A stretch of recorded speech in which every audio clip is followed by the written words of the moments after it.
బావా, ఏంటి? నాకేదో భయంగా ఉంది.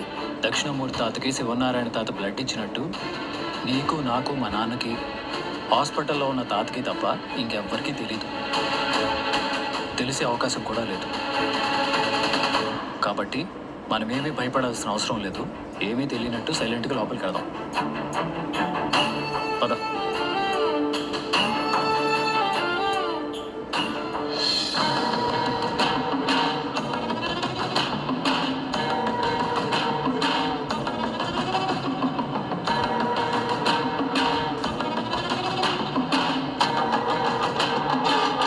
ఏంటి బావా అక్కడే ఆగిపోయారు? రండి రండి. ఒరే కార్తీక్, త్వరగా రండ్రా. బావ చేసిన మంచి పనికి అందరిలోనూ అప్రిషియేట్ చేయాలని జ్యోత్స్న మా అందరినీ మీకోసమే వెయిట్ చేస్తోంది. నిజం బయటపడిపోయిందేమో అని నా డౌట్. మీరైతే ఏమీ తెలియనట్టు సైలెంట్గా ఉండండి. జోష్నకేదో తెలిసినట్టుంది బావా. ఊరికి హడావుడి చేయడం తప్ప దానికి ఏం తెలియదు. పద. గుమ్మం దగ్గరే నిలబడి మీలో మీరే మాట్లాడుకుంటే ఎలా బావా? మిమ్మల్ని చప్పట్లతో ఆహ్వానిస్తున్నాను. రండి రండి.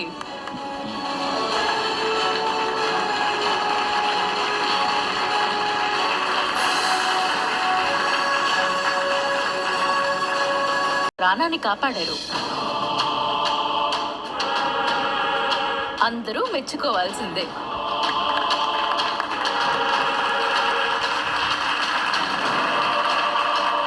జరిగిందంతా తాత చెప్పాడు బావా. ఎవరో దారిన పోయే వాళ్ళకి ప్రమాదమైతే మంచి మనసుతో, పెద్ద మనసుతో హాస్పిటల్లో అడ్మిట్ చేసి రక్తదానం చేయించి మరీ కాపాడారు. ఈ మంచి పనిలో కొంత భాగం తాతకు కూడా ఇవ్వాల్సిందే. ఇంత చిన్న చిన్న విషయాలు కూడా నువ్వు మరీ ఇంతలా పొగడాల్సిన అవసరం లేదులే జ్యోత్స్న. ఏదైనా నువ్వు థ్యాంక్స్ చెప్పాలనుకుంటే అది తాతకే చెప్పాలి. తాత బ్లడ్ ఇవ్వకపోయి ఉంటే యాక్సిడెంట్ అయిన మనిషి బతికేవాడు కాదు.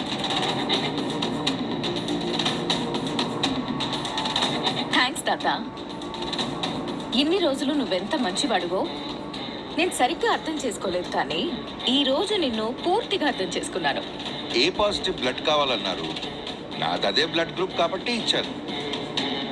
రక్తదానం చేయటం ఆరోగ్యానికి మంచిది. అవును తాత. మరి రక్తదానం చేసినప్పుడు ఎవరికి రక్తదానం చేసావో కూడా చూడాల్సింది.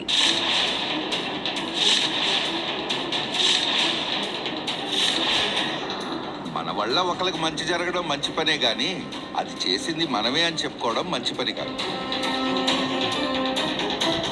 చూసావా మమ్మీ, తాత ఎంత గొప్పగా మాట్లాడాడో.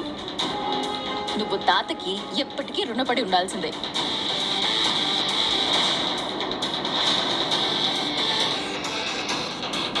అతనెవరికో మీ తాత బ్లడ్ ఇస్తే మీ అమ్మ మీ తాతకి ఎందుకు రుణపడి ఉండాలి? కన్న తండ్రి ప్రాణాలు కాపాడిన మనిషి రుణం ఎప్పటికీ తీర్చుకోలేం కదా గ్రాని.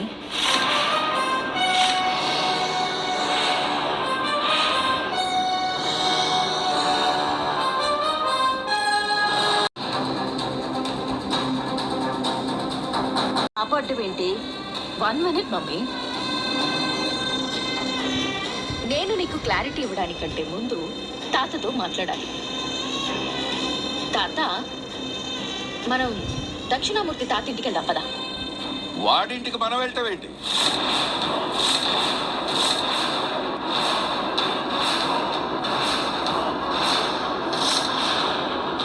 వాడిని తాత ఏంటి? అయినా వాడు పేరు నువ్వెందుకు తలుచుకుంటున్నావు? దక్షిణామూర్తి అనే అతను నాకు తాత కాబట్టి. అంటే పళ్ళు రాలిపోతాయి. చచ్చిన మనిషితో బంధం కలుపుకోవాల్సిన అవసరం మనకి లేదు. అతన్ని నువ్వు తండ్రి అనుకోకపోవచ్చు, కానీ తాతకి వియ్యంకుడే కదా. వద్దంటుంటే ఎందుకు ఆ మనిషి గురించి మాట్లాడుతున్నావు? మీరు మాట వరుసకి వద్దనుకోవచ్చు, కానీ ఆ మనిషికి ఈ ఇంటితో ఉన్న బంధం ఎప్పటికీ తెగిపోదు. మనుషులే చచ్చారని చెప్తుంటే బంధాల గురించి మాట్లాడతావేమిటి?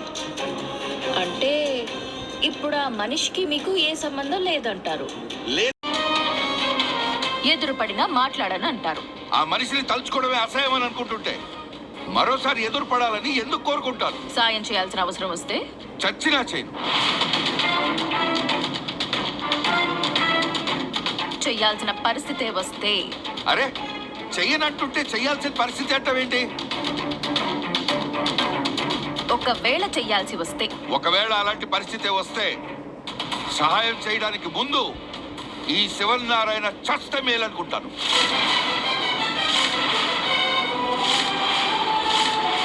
వింత బాధపడితే అదే ప్రాణాలు కాపాడాల్సి వస్తే నా కంఠంలో ఊపిరుంటుండగా భగవంతుడు ఆ పరిస్థితి తీసుకురావద్దని వేడుకుంటాను. నీకు తెలియకుండా అలాంటి పని నీ చేతే ఎవరైనా చేయిస్తే వాళ్ళనేం చేస్తావు? చెప్పు తీసుకొని కొడతాను. అయితే కొట్టు నీ మనవణ్ణి.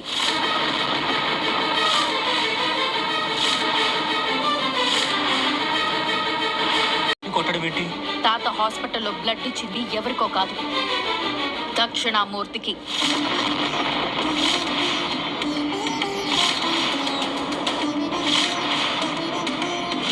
దక్షిణామూర్తిగా? నువ్వు రక్తం ఇచ్చి ప్రాణాలు కాపాడింది నీ ఆగర్భ శత్రువుని.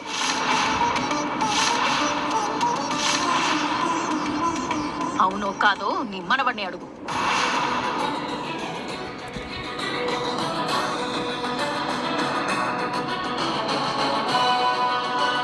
భరించుకోకుండా ఒక నిర్ణయానికి రాను. నాలో కట్టలు తెంచుకుంటున్న ఆవేశం ఇంకా ఓర్పుని సహనాన్ని పాటించమని చెప్తుంది. ఇప్పుడు నువ్వు చెప్పే సమాధానం మీదనే నేను తీసుకున్న నిర్ణయం ఆధారపడి ఉంటుంది.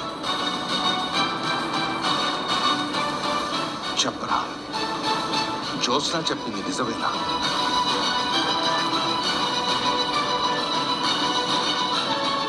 మిమ్మల్ని బయటికి పంపించడం నాకు మంచిదైంది బాబా.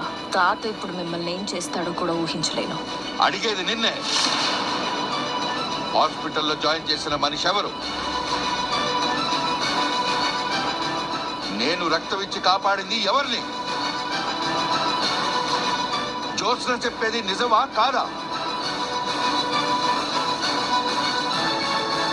నిజమే తాత. ఆ మనిషి దక్షిణామూర్తి.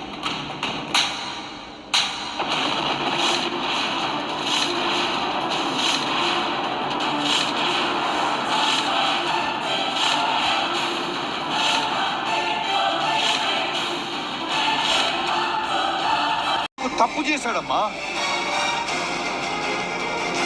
వాడు నా శత్రువు అని తెలుసు. వాడు బ్రతికున్నది శివనారాయణ చావు చూడటానికి అని తెలుసు. అలాంటి వాడు ప్రాణాలు నేనే కాపాడేలా చేశాడు నీ కొడుకు. ఏం చేయమంటావు వీణ్ణి? మిమ్మల్ని రక్తం ఇవ్వమని అడగలేదు కదా మామయ్య గారు. కానీ రక్తం ఇచ్చేది ఎవడో తెలుసు కదా నీ కొడుక్కి. తెలిసి కూడా ఆపలేదు అంటే ఆ మనిషితో బావ కలిసిపోయాడేమో తాత. జ్యోత్స్న. అదే మాట నేను అంటాను. తాత. నోర్మై, ఆ దరిద్రుణ్ణి తాత అని పిలిచే నోటితోనే నన్ను తాత అంటుంటే పిలుపుతోనే ప్రాణం తీసినట్టు అనిపిస్తుందిరా. నేను తప్పు చేశానంటావు తాత? జీవితంలో క్షమించలేని తప్పు చేశావు. రక్తం ఇవ్వమని అడగలేదు కదా మామయ్య గారు. కానీ రక్తం ఇచ్చేది ఎవడో తెలుసు కదా నీ కొడుక్కి. తెలిసి కూడా ఆపలేదు అంటే ఆ మనిషితో బావ కలిసిపోయాడేమో తాత. జ్యోత్స్న. అదే మాట నేను అంటాను. తాత. నోర్మై, ఆ దరిద్రుణ్ణి తాత అని పిలిచే నోటితోనే నన్ను తాత అంటుంటే పిలుపుతోనే ప్రాణం తీసినట్టు అనిపిస్తుందిరా. నేను తప్పు చేశానంటావు తాత? జీవితంలో క్షమించలేని తప్పు చేశావు. కాపాడటం నీ మొదటి తప్పు. హాస్పిటల్లో నీకు నేను కనిపించినప్పుడు నాకు చెప్పకపోవటం ఆ రెండో తప్పు. రక్తం ఇవ్వడానికి నేను సిద్ధపడినప్పుడు తెలిసి కూడా ఆపకపోవడం మూడో తప్పు. జ్యోత్స్న చెప్పే వరకు నువ్వు చెప్పకపోవడం నాలుగో తప్పు. నిన్ను జీవితాంతం వెలేయటానికి ఈ తప్పులు చాలు.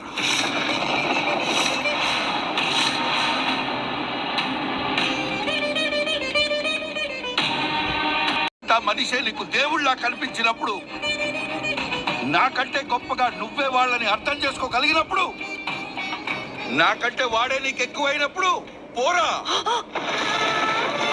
కార్తీక్,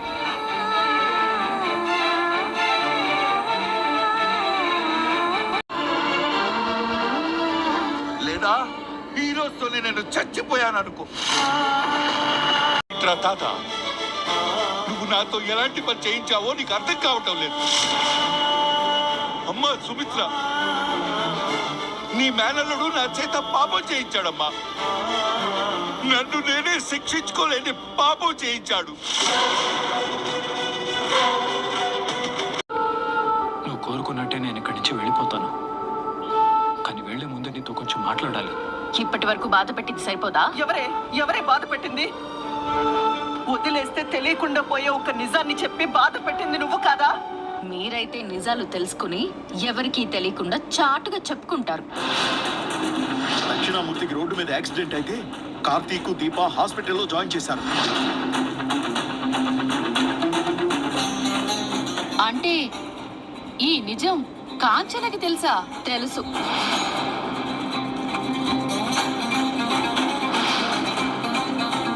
మావయ్య చెప్పాడు.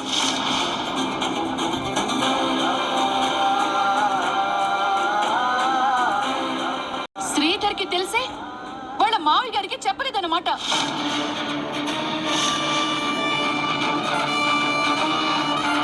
కొడుకు చేసిన పాపాన్ని కడుపులోనే దాచుకోవాలనుకున్నాడు.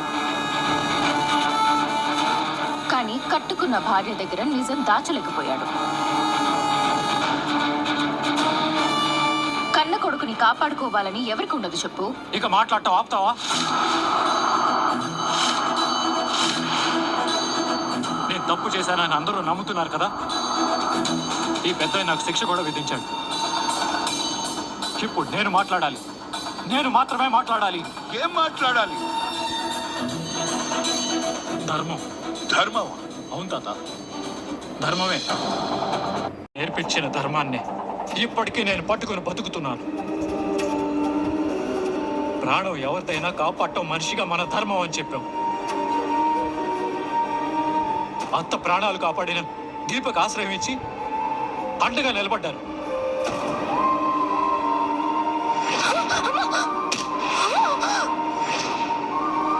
నా ప్రాణాలు కాపాడిన దీపకి నేను జీవితాన్ని ఇచ్చాను. అదే బ్లడ్ గ్రూప్, నేను ఇస్తాను. ఏం పారు, నువ్వు మర్చిపోయావా? నీ మనవడిని ఎవరు యాక్సిడెంట్ చేసి వెళ్ళిపోతే రోడ్డు పక్కన చావు బతుకులో ఉన్న మనిషిని దీపే కదా కాపాడింది. యాక్సిడెంట్ అయిన మనిషి అలా కింద పడి ఉంటే చూస్తూ ఉంటారేంటన్నా? 2 సార్లు పట్టండి, ఆటోలో తీసుకుంటాం. ఆ రోజు కాశీని దీప దాసు మావయ్య కొడుకని కాపాడలేదే. ఒక ప్రాణం పోతున్న మనిషిని కాపాడటం సాటి మనిషిగా నా బాధ్యత అనుకుంది.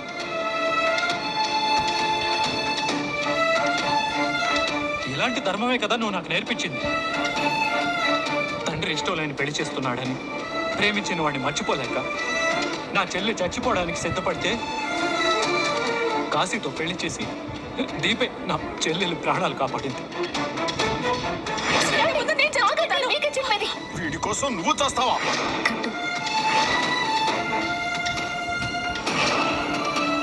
ఇలాంటి ధర్మానే కదా నువ్వు నాకు నేర్పించావు.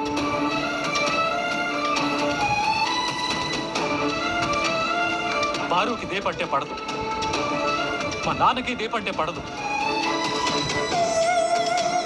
కాశీ పారు మనవడని తెలుసు, స్వప్న మా నాన్న కూతురు అని తెలుసు. పెద్దవాళ్ళు తన మీద పగ చూపిస్తున్నా, ద్వేషిస్తున్నా తను మాత్రం ప్రేమనే పంచింది. ఇది కదా ధర్మం అంటే. ఎంత అన్యాయం చేసినా ఏ రోజు మనం ఎవరిని బాధ పెట్టలేదు, ఎవరి మీద పగ ప్రతీకారాలు తీర్చుకోవాలనుకోలేదు. ఎందుకంటే అది మనిషి లక్షణం కాదు కాబట్టి. నీ కోపం, నీ ఆవేశం, నువ్వు నాకు నేర్పించిన ధర్మాన్ని నువ్వే మర్చిపోయేలా చేశావు. టైంలో నీ కూతుర్ని వెలేసావు. తన ఆరోగ్యం బాలేదని తెలిసి మళ్ళీ నీ కూతురు క్షేమంగా ఉందని తెలిసేంత వరకు నువ్వు భోజనం కూడా చేయలేదు.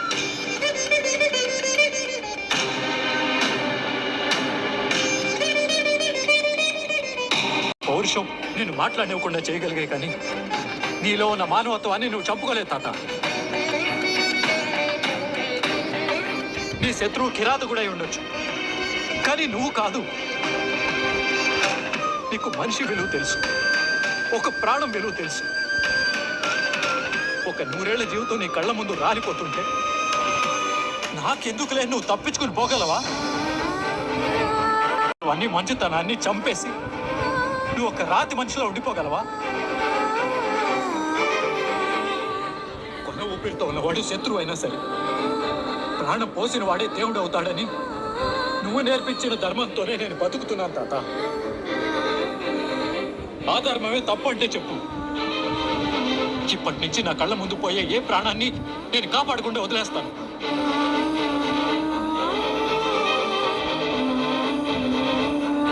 ప్రాణాన్ని బలికోరే నీ పంతాన్ని, రక్తాన్ని కళ్ళ చూసే నీ ఆవేశాన్ని, నీ ఆత్మగౌరవాన్ని నన్ను కూడా వారసత్వంగా తీసుకోమంటావా? ఈ శివనారాయణ అలాంటి మనిషి కాదురా. కోపంలో తగలబడిపోతున్న నీ మానవత్వాన్ని, నువ్వు పాటించే ధర్మాన్ని, నువ్వు నాకు నేర్పించిన గుణాన్ని ఒక్కసారి నువ్వు గుర్తు చేసుకో తాత. నువ్వు ఎన్ని మెట్లు కిందకి దిగజారిపోయి నన్ను కొట్టేవో అర్థమవుతుంది. ముందు రక్తపు అడుగులో ఉన్న ఒక మనిషిని ప్రాణం పోకూడదని హాస్పిటల్లో జాయిన్ చేశాను. నా స్థానంలో నువ్వు ఉంటే కాపాడుతావా? చస్తే చావని అని వదిలేస్తావా?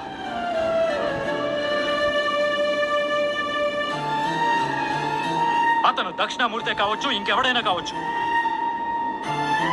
ప్రాణం పోతున్న వాళ్ళలో నువ్వు మనిషిని చూస్తావా, శత్రువుని చూస్తావా?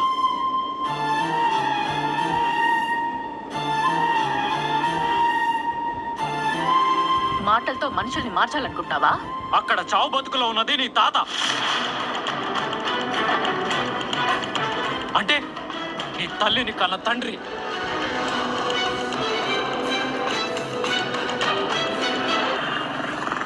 అడుగుతున్నానంట, నీ తండ్రి నీ దృష్టిలో చచ్చిపోయాడో లేదో నాకు అనవసరం. నీ కళ్ళ ముందే ఒక ప్రాణం పోతుంటే ప్రాణం పోతున్న వాళ్ళలో నువ్వు మనిషిని చూస్తావా, శత్రువుని చూస్తావా?